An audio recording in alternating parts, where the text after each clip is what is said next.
Hello everyone, welcome back to healthy flavours. నేను మీ సునీత కిరణ్. ఈరోజు నేను మీకోసం మామిడికాయ ముక్కల పచ్చడి ఎలా చేయాలో చూపిస్తున్నాను. దీన్ని మామిడికాయ చిన్న ముక్కల పచ్చడి అని అంటారు, లేదా జీడి ఆవకాయని కూడా అంటారండి. ఇది చాలా రుచిగా ఉంటుంది. నేను ఈ రెసిపీని అన్ని టిప్స్తో పాటు కొలతలతో పాటు నేను చూపిస్తున్నాను, కాబట్టి బిగినర్స్ కూడా చాలా ఈజీగా దీన్ని చేసుకోవచ్చు. వీడియోను కంప్లీట్గా వాచ్ చేసి రెసిపీని ట్రై చేయండి, మీకు తప్పకుండా ఇది నచ్చుతుంది. మీరు గనక ఈ ఛానల్ని ఫస్ట్ టైం వాచ్ చేస్తున్నట్లయితే ఈ హెల్దీ ఫ్లేవర్స్ ఛానల్ని సబ్స్క్రైబ్ చేసుకొని తప్పకుండా రెసిపీస్ని ట్రై చేయండి. ఇక మనం రెసిపీలోకి వెళ్ళిపోదాం. ముందుగా ఇక్కడ నేను 3 మామిడికాయలు తీసుకున్నానండి. శుభ్రంగా కడుక్కొని ఏమాత్రం తేమ లేకుండా ఫ్యాన్ కింద ఆరబెట్టుకున్నాను. తేమ అనేది అస్సలు ఉండకూడదు. ఈ మాత్రం సైజు ముక్కలు కట్ చేసుకోవాలి. అన్నీ ఒకటే సైజులో ముక్కలుగా ఉండేలాగా చూసుకోండి. ఇది కూడా ఒక టిప్ అండి. ఇప్పుడు ఈ ముక్కల్ని కానీ ఇందులో వాడే ఆవాలు, మెంతులు, ఉప్పు ఒక అరగంట సేపన్నా కుదిరితే ఎండలో పెట్టుకోండి. ఇలా చేయడం వల్ల ఎక్కువ కాలం పచ్చడి నిలువ ఉంటుంది. కొలత కోసం ఈ గ్లాస్ తీసుకున్నాను నేను. మీరు బౌల్ అన్నా తీసుకోండి, గ్లాస్ అన్నా తీసుకోండి, కానీ అదే త్రూ అవుట్ ఫాలో అవ్వాలి. ఈ గ్లాస్తో నేను ముక్కల్ని కొలుస్తున్నాను. నాకు మొత్తంగా 5 గ్లాసులు మామిడికాయ ముక్కలు వచ్చినాయండి. నాకు ముందుగా పోపు పెట్టుకుందాము.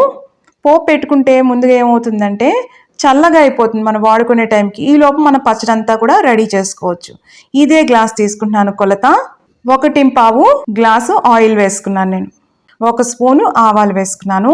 ఫ్లేమ్ అనేది మరి హైలో పెట్టుకోవద్దు, లోలోనే పెట్టుకోండి. కాస్త వెచ్చగా ఉంటే సరిపోతుంది. 1/2 స్పూను మెంతులు వేసుకున్నాను.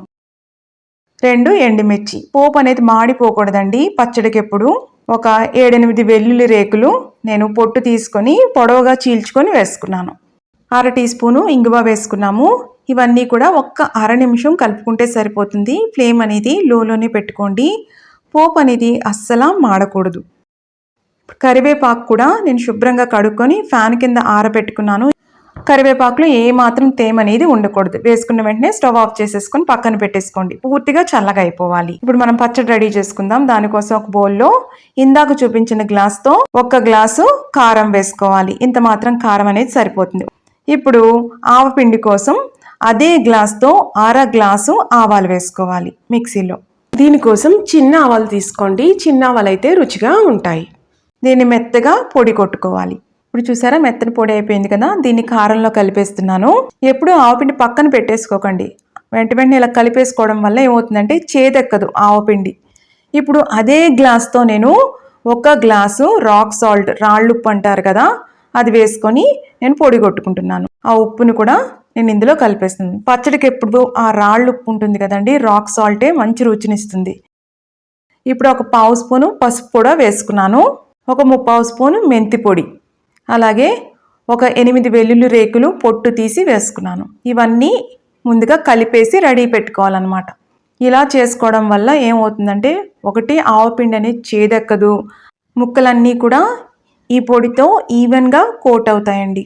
ఇప్పుడు మనకి ఈ స్పైస్ పౌడర్స్ అన్నీ రెడీ అయిపోయినాయి కదా. ఇప్పుడు మామిడికాయ ముక్కలు తీసుకొని నేను ఇందాక చూపించిన గ్లాస్తోని 1/2 గ్లాసు ఆయిల్ వేసుకున్నాను. ఆయిల్ వేసుకొని శుభ్రంగా కలుపుతూ ముక్కలన్నిటికీ ఆయిల్ అనేది పట్టాలన్నమాట.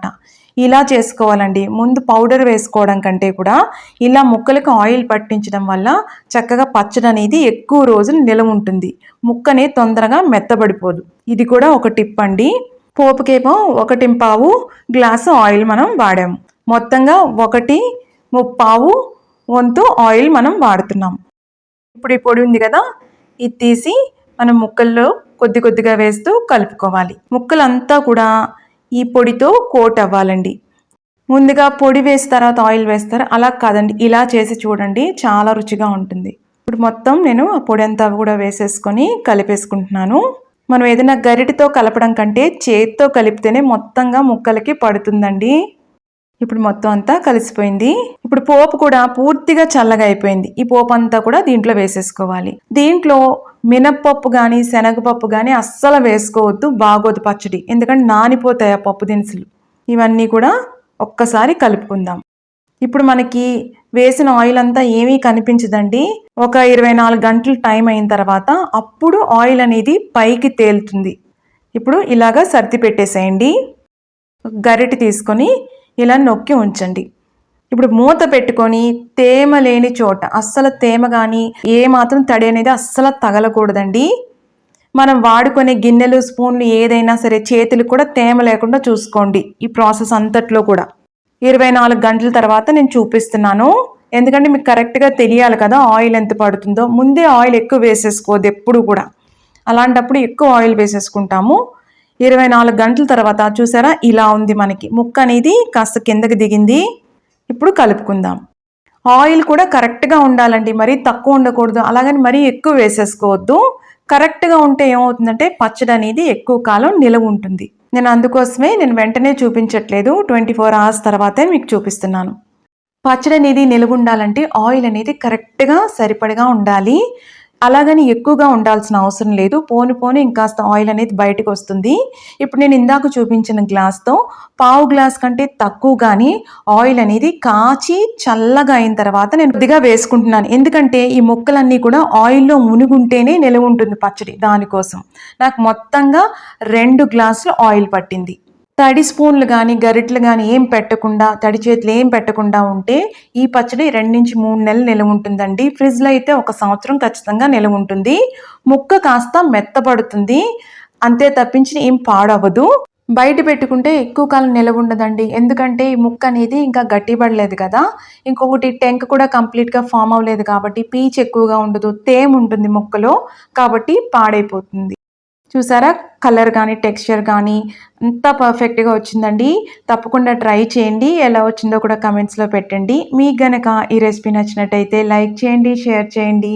ఇలాంటి ఇంట్రెస్టింగ్ రెసిపీస్ కోసం హెల్దీ ఫ్లేవర్స్ ఛానల్ని సబ్స్క్రైబ్ చేసుకొని రెసిపీస్ తప్పకుండా ట్రై చేయండి. ఇది ముద్దపప్పు కాంబినేషన్లో బాగుంటుంది, టిఫిన్స్లో కూడా బాగుంటుందండి. చిన్న చిన్న ముక్కలు కదా, చాలా కమ్మగా ఉంటుంది పచ్చడి. ఇంకో టిప్ ఏంటంటే మీరు దీన్ని ఒక కంటైనర్లో పెట్టుకున్నప్పుడు పైన ఆయిల్ ఉండేలా చూసుకోండి. పచ్చడి తీసుకున్నప్పుడల్లా ఈ పక్కకి ఆ బాటిల్ని పక్కకి టిల్ట్ చేసి పక్క నుంచి తీసుకుంటూ ఉండండి. అప్పుడు ఏమవుతుందంటే మళ్ళీ ఆయిల్ అనేది పైన కోట్ అయి ఉంటుంది, పచ్చడి అనేది పాడవకుండా అలానే ఉంటుంది సంవత్సరం.